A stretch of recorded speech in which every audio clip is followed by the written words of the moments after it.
Thanks so much. Okay. Yeah, you want to go over there?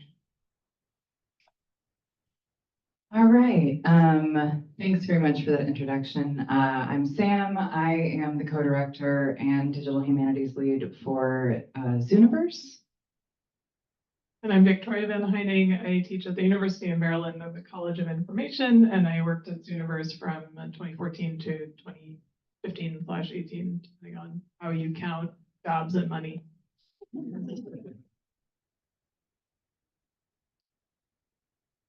So before we start talking about Zooniverse and its transcription history, we just want to offer a quick key definition and emphasize how crowdsourcing as a practice fits into this year's DH conference theme. Along with collectively driven inquiries, many crowdsourcing projects seek to expand access to a given collection by enlisting people's help with transcribing, tagging, or other tasks. Converting scans into searchable text alone can make items in large collections much easier to find for specialists and casual visitors alike. Crowdsourcing can open up new possibilities for research that could not have existed otherwise, fundamentally changing authoritative practices, definitions, and classifications. So crowdsourcing by nature is deeply collaborative and requires significant design and planning in order to be done ethically, for example, by not wasting volunteers' time, being transparent about methods, producing open access results, and supporting diverse teams and volunteers in using the platform. Yes. Microphone a little bit further away. Yeah, for sure. Yeah. It's too much. I'm used to it not being You enough. can't hear it. We all can. I know you want to The know. last room, nobody could hear. Yeah. So thanks for telling me. Right. Next year, I'm going to propose a mic skills for humanists. So me, sorry.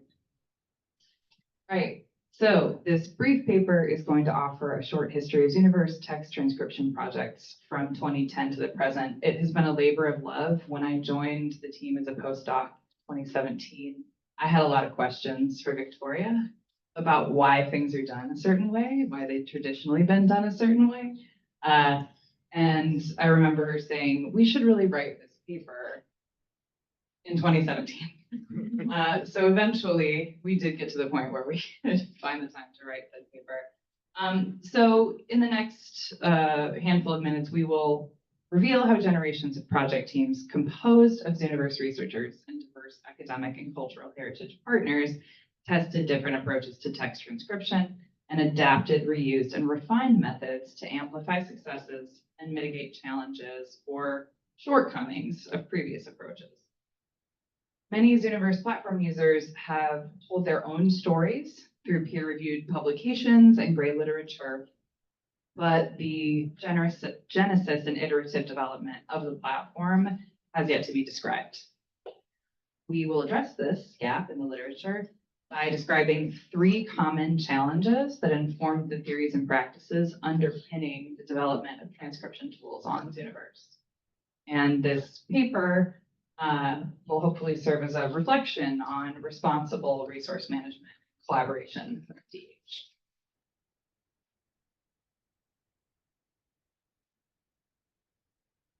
I'm going to experiment real quick. Forgive me if this goes horribly wrong. I think I can adjust the sound. Anyway, so 3 challenges that we identified in our collective, decade-plus experience of working on transcription tools and projects with the Zooniverse platform and as humanists ourselves. Variety, units of classification, and completeness metrics, and we'll show some examples to help you understand what we mean by these different things, and aggregation.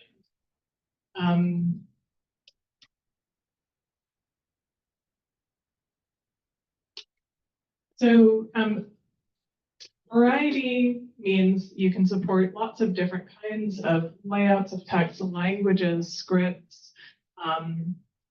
So on the screen here, we have something that's sort of, ledger-like or tabular. We have letter, We have, I believe, a recipe from the Folger Shakespeare Library, and then it's an cat face written in, I believe it's Hebrew text, going around in a cat face image, and then there's like a bunch of other stuff happening on there. And our questions over time were, how do you create tools that can accommodate this variety? And so we thought spatially about these challenges, and we thought about also some of the complexities that we have when we ask multiple independent volunteers to do transcriptions, sort of how to piece together transcriptions that they've made. And there was a time where I really believed and hoped that you could make a tool that could combine spatial information, placed by a volunteer on the cat face or on the line or on the table, and multiple people could independently do this, and we could stitch it together and all would be well. Okay. So then you have the question of, well, what is the unit of classification that you're dealing with? Are you going to break something down at the page level? Is that the thing that everybody has to transcribe? Or are you going to let people transcribe smaller pieces? So it might be a page or a paragraph or a region, or it could be a line. And there are some projects that indeed have been down to the character level. So one of the very first transcription projects, the Ancient Lives Project, some of you in this room may be familiar with, allowed people to engage in a language transcription project, not having the original source language in their competency, by doing pattern recognition, looking at images, in a little clickable keyboard. And that really did radically transform who could take part. But it also created some complexities in terms of how, again, we stitch things together. So that's the aggregation piece. So, ideally in the cat face or any other example, somebody might click on a portion, or they might identify a portion of a page to transcribe and then create a text string, and you'd say, okay, classification 1, this positional data and this text string is equal to the next person who comes along. And then 1 and 2 hopefully are going to look the same as 3, but if they don't, then you go down, down the line maybe, and keep trying to find additional transcribers. So we've built projects that try to make that assessment in real time. Shakespeare's World is just one of the projects that I worked on, and Annotate both tried to do that. And then we've had other ones, which I think maybe are still colloquially described as a brute forcing of just we're gonna just show this page to n number of people and hope that it works out. And Sam and her team have built a series of sophisticated additional models trying to wade through these complexities, which she'll tell us more about. And before I go any further, I just want to acknowledge my amazing undergraduate student, Tracy Tan, who made the visualizations in this paper after taking a semester-long crowdsourcing course with me.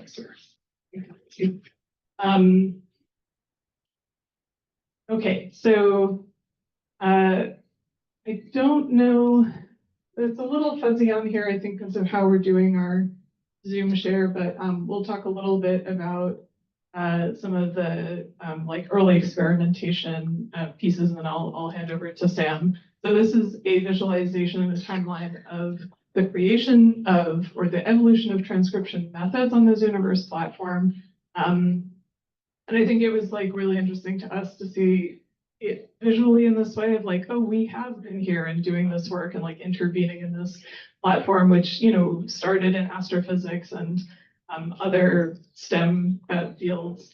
And so we're these blocks from 2014 to the present, and then we also are showing the development of what we call custom projects to differentiate from a kind of a DIY. Anybody can use a Zooniverse platform since 2015 to create their own transcription project, their own animal camera trap data classification project, their own decision tree types of project. And so I mentioned Ancient Lives before. That's the character level, clicking, pattern matching. Old Weather, probably many of you have heard of, that's the first crowdsourcing project, and it was trying to deal with tabular data. So like really from the get-go, the heterogeneity and the complexity of text types on the Zooniverse platform has been there. And I don't think we've ever turned anybody away because they had a new awkward text type. But the result is just, trying to grapple with something extremely complex, and we think it's innate to text itself and not to, like, oh, humanists are less familiar with working with their data and doing aggregation type work. I mean, I think there is an element to which that is the case, but we also think that the nature of text as a data type is profoundly complex. And I think we see that across this conference and at many of our other conferences that we go to. It's just like a beautiful, messy thing to deal with on a regular basis. So I will just take a couple of quick minutes to look at the sort of latter half of this graph. And I just want to point out a couple of connections to the past. So Ancient Lives is a great example. This was 2011. It was character level transcription. When I started in 2017, we put out an open call for projects as part of our Transforming Libraries and Archives Crowdsourcing project, which was funded by the U.S. Institute of Museum and Library Services, the IMLS.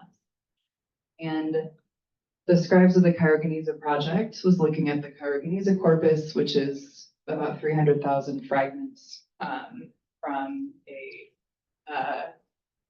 basically medieval trash can in the old city of Cairo. And one of the inspirations that they had was Ancient Lives. And so we ended up updating that approach of character level clicking for the documents that were written in Hebrew and Arabic script.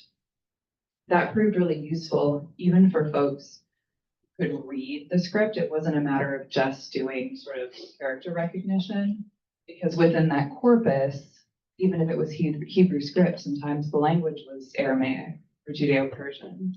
And so there was an element of recognition there, but it just kind of opened up the opportunities for participation in this really specific way. And it was really meaningful for us that they came in already having recognized Ancient Lives as like a sort of technological predecessor. So we were able to build on what our internal team had learned in that process. The other connection that I'll make is the Anti-Slavery Manuscripts Project, which was part of that same effort funded by the IMLS. And what we did was we built on the line level unit approach, but we allowed people to collaborate. So we introduced persistent annotations, which reduced the complexity when it came to positional data aggregation, which vastly improved the quality of the transcription results. And I think it's really crucial to point out that in this long history of development, technical development, to respond to very complex problems, we have really intentionally tried not to reinvent the wheel. We've managed to bring novel approaches to the lessons that we've learned and continue to push things forward in service of the results of the projects in terms of the usability of the data and in service to our volunteer community, because it's our responsibility to make sure that the labor that they're providing results in data that's actually able to be used. So a very brief overview of a very long storied past. We went into this process thinking about reinventing transcription, but DH's impact on the Zooniverse overall has really been much wider.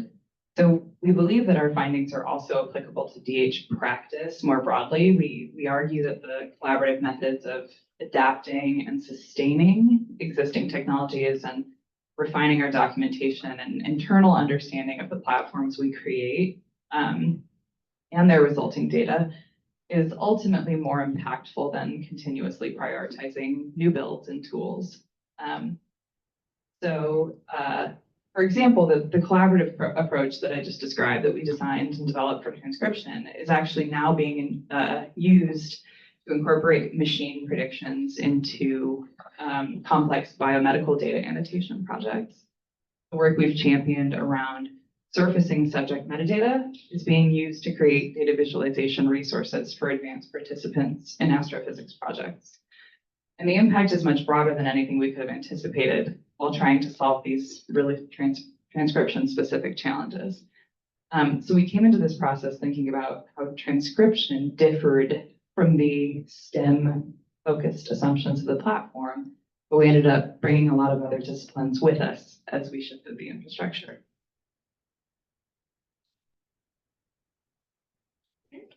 So that's really it, but we do have some further resources, and I'm cheating a little bit and putting up a crowdsourced Zotero library reference, and I'm going to be talking about the project that's related to that Zotero library with my colleague Baron and student Mace, who are in the room here in our next session. It has a lot of stuff in there about crowdsourcing and transcription and wrestling with humanities related work and accessibility, actually. So this is an exciting panel to be part of. And we also have put the paper describing the introduction of individual versus collaborative transcription to the Zooniverse platform to kind of see what is it like when people can see the markings and the transcriptions that came before, and a couple of other things. So thank you all for your time. Thanks for coming.